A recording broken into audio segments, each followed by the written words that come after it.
وَكَلِمَتُهُ أَلْقَاهَا إِلَى مَرْيَمَ وَرُوحٌ مِّنْهُ فَآمِنُوا بِاللَّهِ وَرُسُلِهِ وَلَا تَقُولُوا ثَلَاثَةٌ انتهوا خَيْرًا لَكُمْ إِنَّمَا اللَّهُ إِلَٰهٌ وَاحِدٌ سُبْحَانَهُ أَن يَكُونَ لَهُ وَلَدٌ لَهُ مَا فِي السَّمَاوَاتِ وَمَا فِي الْأَرْضِ وَكَفَىٰ بِاللَّهِ وَكِیلًا صدق اللہ مولانا العظیم۔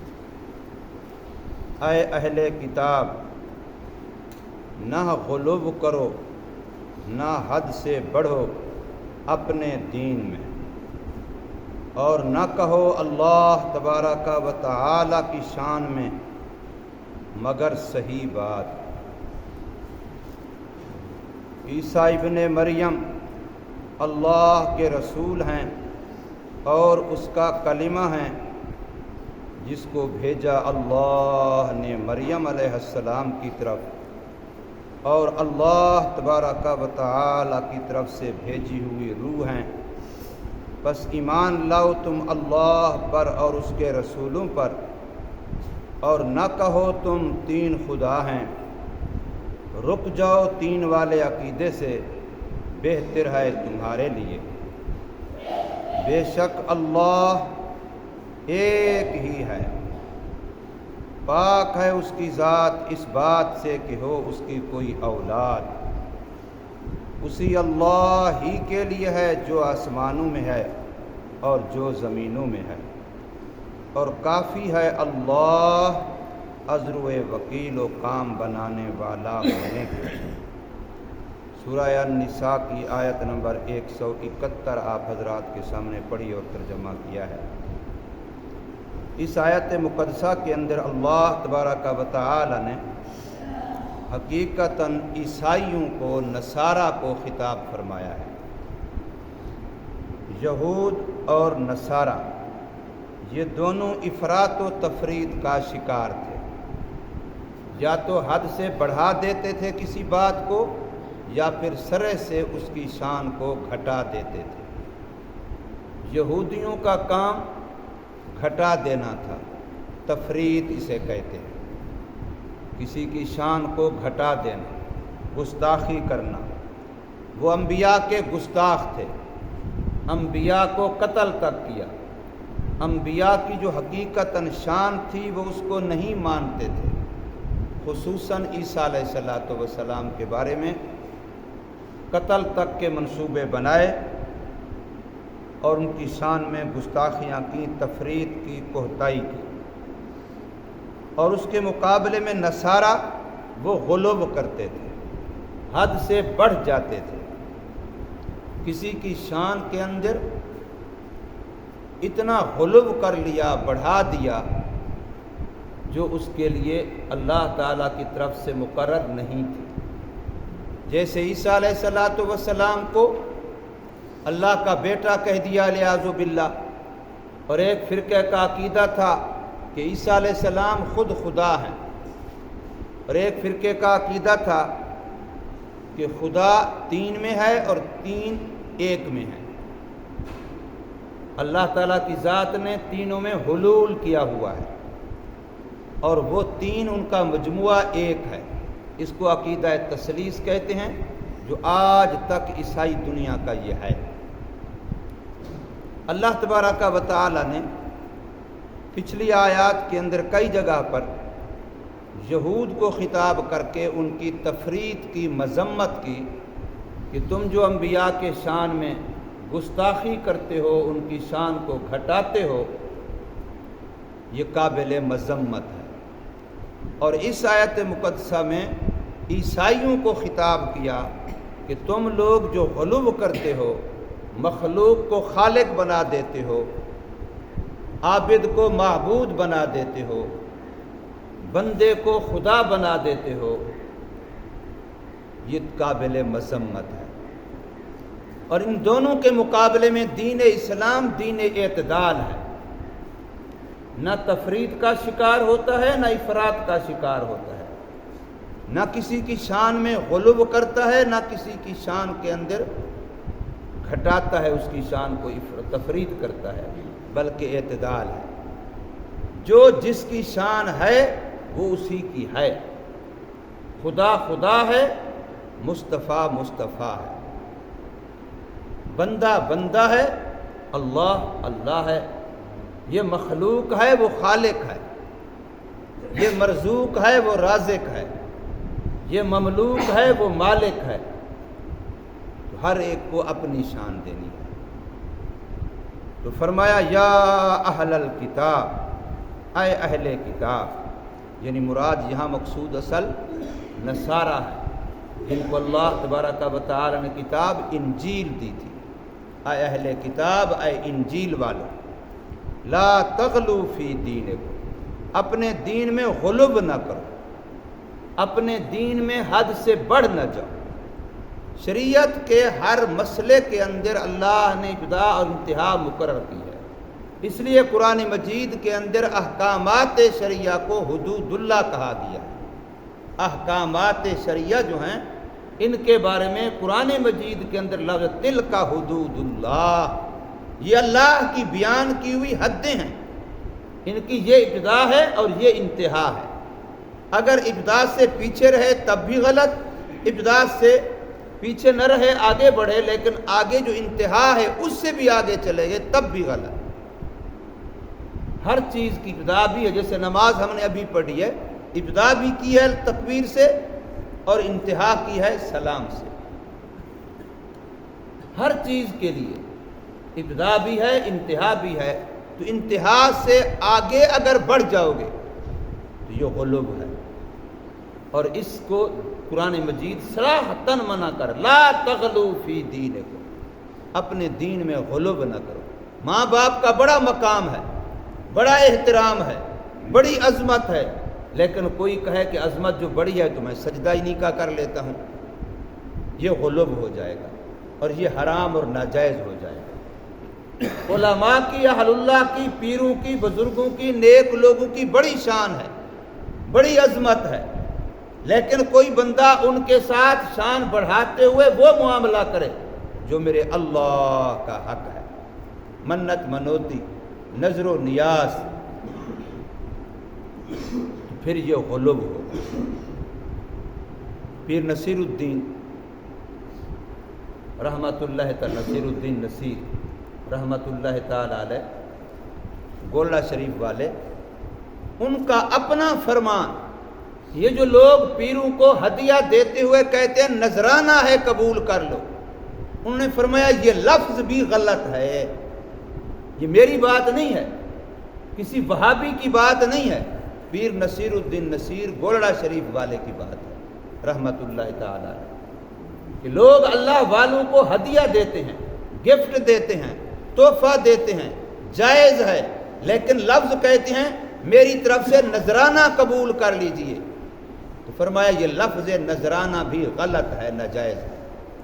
نظر صرف اللہ کی ہے، نظر کا معنی منت ہوتا ہے، منت صرف اللہ کی، منت عبادت ہے، اور عبادت کا حقدار صرف کون ہے؟ اللہ ہے۔ منت منوتی صرف اللہ کی۔ اب یہ منت منوتی لوگ کیا کرتے ہیں؟ بیٹے کے سر پہ ہاتھ رکھ لیا، مجھے اپنے بیٹے کی قسم ہے، مجھے اپنی ماں کی قسم ہے، بالکل غلط ہے، حرام ہے، قسم صرف اللہ کی ہے۔ اور قرآن مجید کی قسم پر علماء نے بحث کی ہے کتابوں کے اندر، آیا یہ لوگ جو کہتے ہیں قرآن کی قسم ہے یہ جائز ہے کہ ناجائز ہے؟ اس کو جن لوگوں نے جائز کہا ہے وہ اس وجہ سے کہ قرآن اللہ کا کلام ہے، صفت الہی ہے، اور اللہ کی ذات و صفات کی قسم کھانا جائز ہے، لہذا صفت الہی ہونے کی وجہ سے قرآن کی قسم جائز ہے، ورنہ اگر صفت الہی کا لحاظ نہ رکھا تو قرآن کی قسم کھانا بھی جائز نہیں ہے۔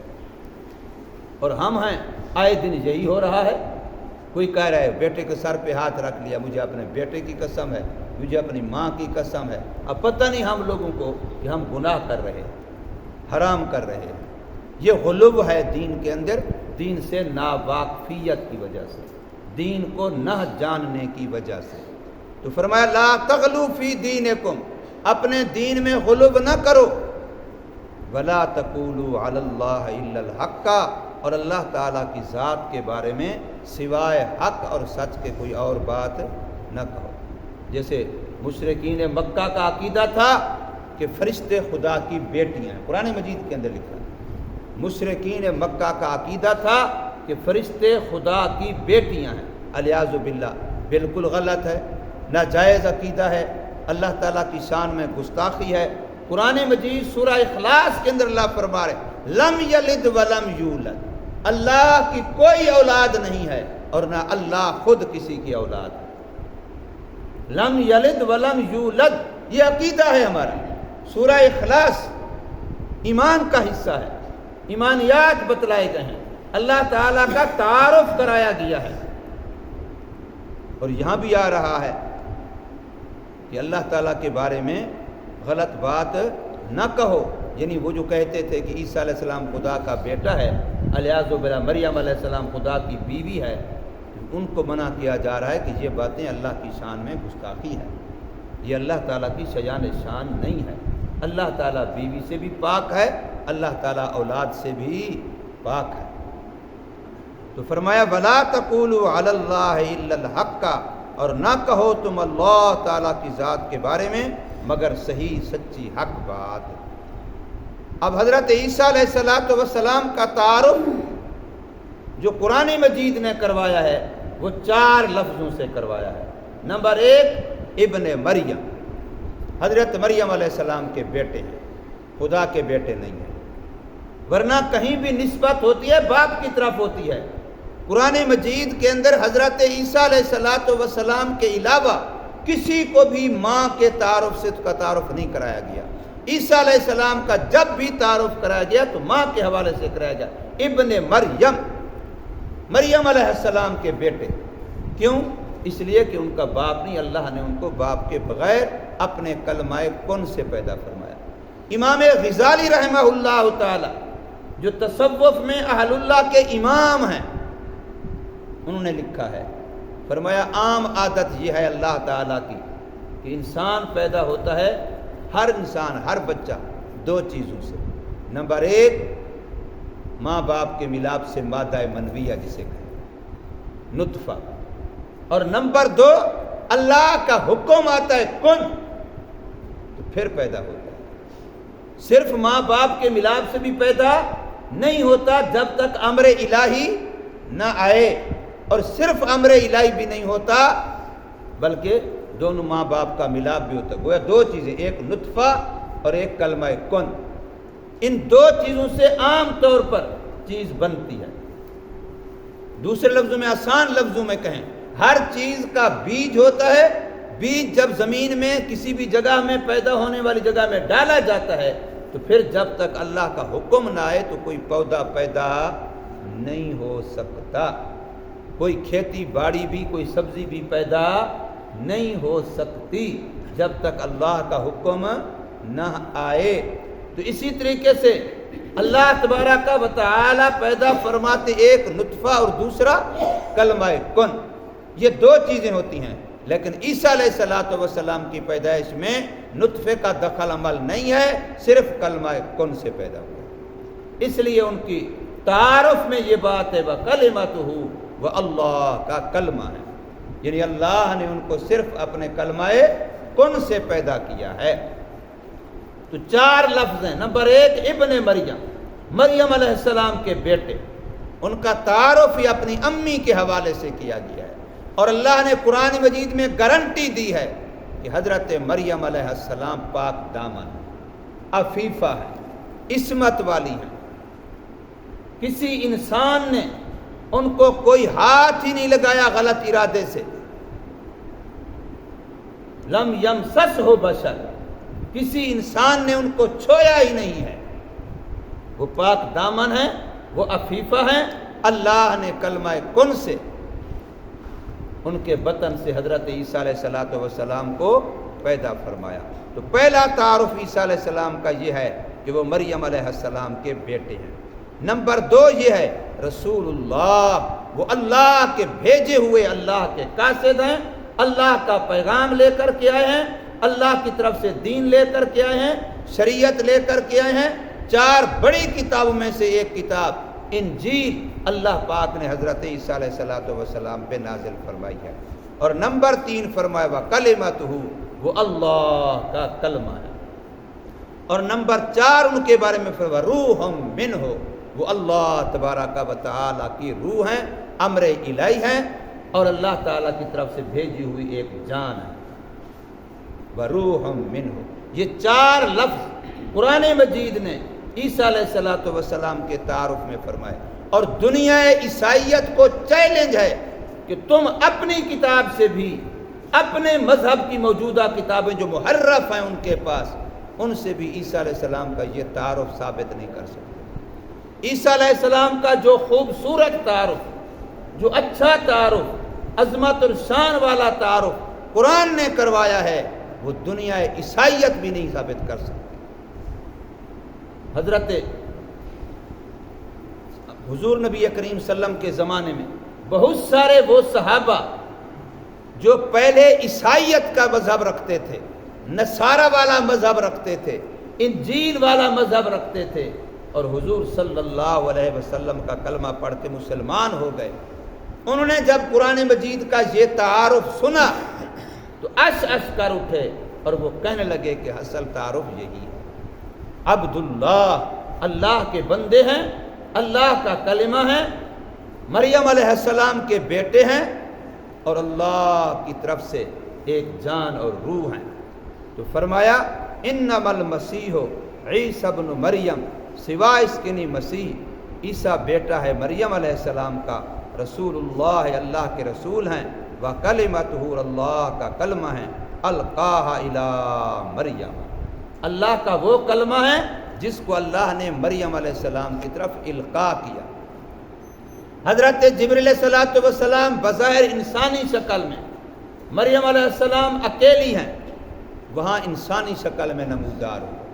قرآن مجید کے اندر ہے حضرت مریم علیہ السلام نے فوراً فرمایا کہ میں تیرے سے پناہ مانگتی ہوں، تو کون ہے، یہاں کیسے آ گیا میرے گھر میں، میری تنہائی والی جگہ میں؟ تو انہوں نے فرمایا کہ میں اللہ کی طرف سے بھیجا ہوا ہوں اور تجھے بیٹے کی خوشخبری دینے کے لیے آیا ہوں. مریم علیہ السلام نے فرمایا بیٹا، میری تو شادی نہیں ہوئی، مجھے کسی انسان نے چھویا نہیں ہے، تو بیٹا کیسے؟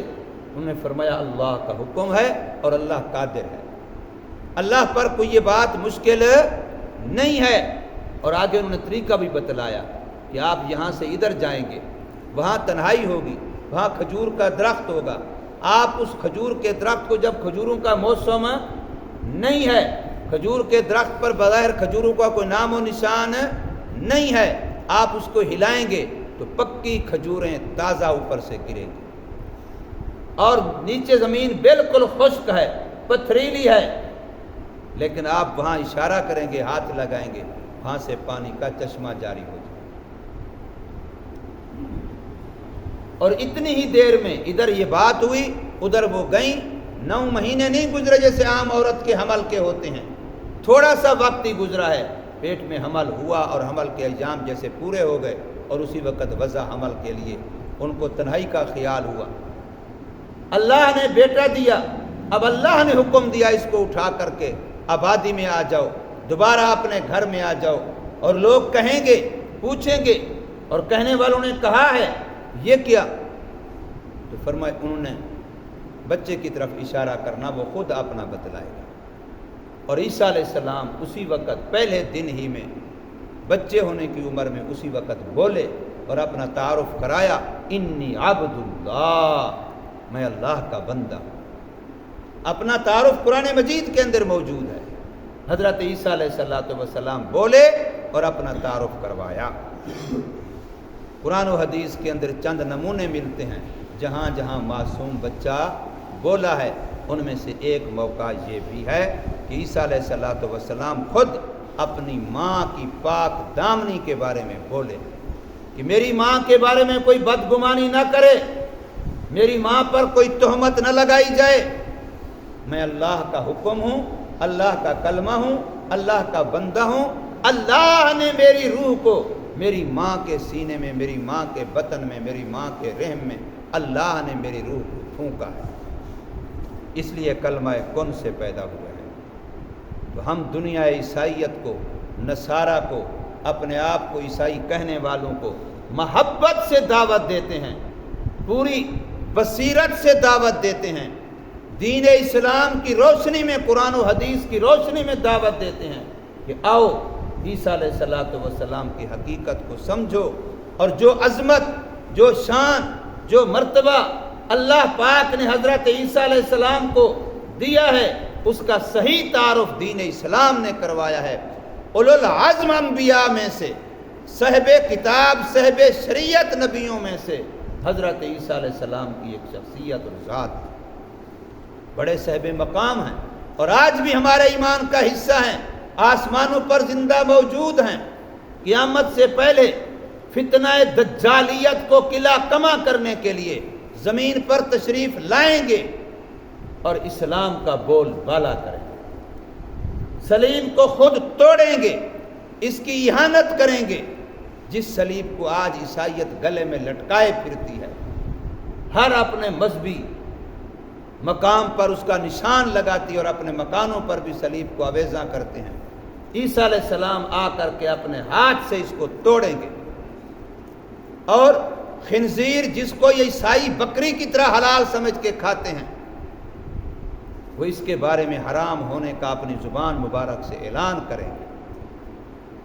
اور دین اسلام کا ایسا پرچار کریں گے کہ عیسیٰ علیہ السلام کی مدد کرتے ہوئے ہر پتھر، ہر درخت بھی پکار کے کہے گا کہ میرے پیچھے ایک عیسائی چھپا ہے، میرے پیچھے ایک غیر مسلم چھپا ہے۔ عیسیٰ علیہ السلام کا تعامل کرتے ان کو درخت بھی بتلائیں گے، ان کو پتھر بھی بتلائیں گے، ان کو کوئی چیز پناہ نہیں دے گی، اور اس وقت دنیا میں صرف اور صرف دین اسلام کا بول بالا ہوگا، اس کے علاوہ کوئی مذہب باقی نہیں رہے گا۔ تو فرمایا عیسیٰ علیہ السلام اللہ تعالیٰ کا ایسا کلمہ ہے، القاہ الی مریم، جس کو اللہ نے القاء کیا حضرت مریم علیہ السلام کی طرف، وروح منہ، اور وہ اللہ تبارک و تعالی کی طرف سے ایک جان ہے، ایک روح ہے، ایک امر و حکم ہے۔ لہذا تمہیں حکم ہے اے انسانو، فآمنوا باللہ، بس ایمان لاؤ اللہ پر، مان لو اللہ کی ذات کو، مان لو اللہ کی صفات کو، اور مان لو اللہ تعالیٰ کے احکامات کو، ذات اللہ کو بھی مانو، صفات اللہ کو بھی مانو، اور احکامات الہی کو بھی مانو۔ ایمان لاؤ اللہ پر، یقین رکھو، ایمان رکھو، اعتماد رکھو، برسولہ، اور اللہ کے تمام رسولوں۔ کتنا خوبصورت دین ہے۔ عیسائی صرف عیسیٰ علیہ السلام کو ماننے کی دعوت دے گا، یہودی صرف موسیٰ علیہ السلام کو ماننے کی دعوت دے گا، اور مسلمان ہر نبی کو ماننے کی دعوت دے گا۔ کوئی تفریق نہیں ہے، لا نفرق بین رسل، اللہ کے رسولوں کے درمیان ہم تفریق، فرق نہیں کرتے کہ اس کو مانو اس کو نہ مانو، بلکہ ہم کہتے ہیں ہر نبی کو مانو، کسی بھی نبی کی گستاخی نہ کرو، پورے چیلنج سے کہتے ہیں، پوری ذمہ داری سے کہتے ہیں، وسعت نظر سے کہتے ہیں کہ آج تک 1443 سال گزر گئے، کسی ایک مسلمان کے بارے میں، ادنا سے ادنا مسلمان کے بارے میں یہودی نہیں ثابت کر سکتا کہ اس نے ہماری کتاب کی توہین کی یا اس نے ہمارے نبی کی توہین کی۔ عیسائی نہیں کہہ سکتا کہ کسی مسلمان نے ہمارے نبی کی توہین کی یا ہماری کتاب کی توہین کی، لیکن اف ہے ان عیسائیوں پر، اف ہے ان یہودیوں پر جو آئے دن کبھی قرآن کو جلا رہے ہیں، کبھی نبی کے خاکے بنا کے توہین کر رہے ہیں۔ تف ہے تمہاری انصاف پر بھی، تف ہے تمہاری ترقی اور تعلیم پر بھی کہ تم ہو کہتے ہو مسلمان تنگ نظر ہیں، کہتے ہو مسلمان شدت پسند ہیں، تم ہی تنگ نظر ہو، تم ہی شدت پسند ہو۔ مسلمانوں میں آج بھی پیدا ہونے والا بچہ جیسے نام محمد رکھا جاتا ہے، ایسے نام عیسیٰ بھی رکھا جاتا ہے، نام موسیٰ بھی رکھا جاتا ہے۔ کوئی ایک عیسائیوں میں محمد نامی نہیں مل سکتا، کوئی ایک یہودیوں میں محمد نامی نہیں مل سکتا۔ تم تنگ نظر ہو، تم شدت پسند ہو، تم مسلمانوں سے جل جل کے حسد کی آگ میں ایسے جل رہے ہو کہ تم پاگل ہو کر کے کبھی قرآن پہ حملہ کرتے ہو، کبھی محمد صلی اللہ علیہ وسلم کی ذات پہ حملہ کرتے ہو، ہمیں پتہ ہے تمہارے پیٹ کی مروڑ کا کہ تم کیوں بل بلا رہے ہو، اس لیے تمہیں اسلام کی ترقی برداشت نہیں ہو رہی، لیکن تم جیسے جلو، غصے میں جیسے جلو، پاگل ہو جاؤ، اسلام نے بھی ترقی کرنی ہے، مسلمانوں نے بھی ترقی کرنی ہے، اسلام پھیلے گا۔ وہ عیسائیوں کے شہر اور ملک، وہ یہودیوں کے علاقے جہاں کبھی مسلمانوں کا ایک بھی عبادت خانہ نہیں تھا، آج وہاں سینکڑوں مسجدیں بن رہی ہیں، ان کے عبادت خانے خرید کر مسلمان مسجدیں بنا رہے ہیں، الحمدللہ۔ پورے یورپ میں یہی ہو رہا ہے، اور یہی وجہ ہے ان کے پیٹ کے مروڑ کی، جس کی وجہ سے وہ قرآن کو جلانے کے لیے ناجائز جسارتیں کرتے ہیں۔ تو فرمایا ایمان لاؤ اللہ پر اور اس کے تمام رسولوں پر، ولا تقولوا ثلاثہ، یہ نہ کہو کہ خدا تین ہے۔ یہ عیسائیوں کا عقیدہ ہے، حرام عقیدہ ہے، ناجائز عقیدہ ہے، غلط عقیدہ ہے، باطل عقیدہ ہے۔ اللہ وحدہ لا شریک لہ ہے۔ عیسیٰ علیہ السلام کی تعلیم بھی یہی ہے، موسیٰ علیہ السلام کی تعلیم بھی یہی ہے۔ انتہوا خیر لکم، رک جاؤ تثلیث والے عقیدے سے، رک جاؤ خدا کی گستاخی کرنے سے، رک جاؤ خدا کے بارے میں اولاد کے عقیدے سے، بیوی کے عقیدے سے، اسی میں تمہاری خیر، تمہاری بہتری ہے۔ انما اللہ الہ واحد، پکی بات ہے اللہ معبود برحق وحدہ لا شریک لہ ہے۔ سبحانہ ان یکون لہ ولد، اللہ اس بات سے پاک ہے کہ اس کی کوئی اولاد ہو۔ اللہ اولاد سے پاک ہے، اولاد تو اس کی ہو کہ میں مر جاؤں گا تو میرے بعد میرے وارث بنے گا۔ اللہ نے کون سا مرنا ہے کہ اس کے بعد اس کو وارث کی ضرورت ہو؟ میں بوڑھا ہو جاؤں گا، میری اولاد میری معاون مددگار بنے گی۔ اللہ تو اس سے پاک ہے، اس کو اولاد کی کوئی حاجت اور ضرورت نہیں ہے۔ لہو ما فی السماوات و ما فی الارض، آسمانوں میں جو ہے سب اللہ کا، زمینوں میں جو ہے سب اللہ کا، تو اس کو اولاد کی کیا ضرورت؟ وکفا باللہ وکیلا، اللہ دوسروں کے کام بنانے کے لیے کافی ہے، تو اس کا اپنا کام کسی کا محتاج کہاں ہو سکتا ہے؟ اللہ تبارک و تعالی ہمیں سمجھ نصیب فرمائے، عمل کی توفیق۔ الحمد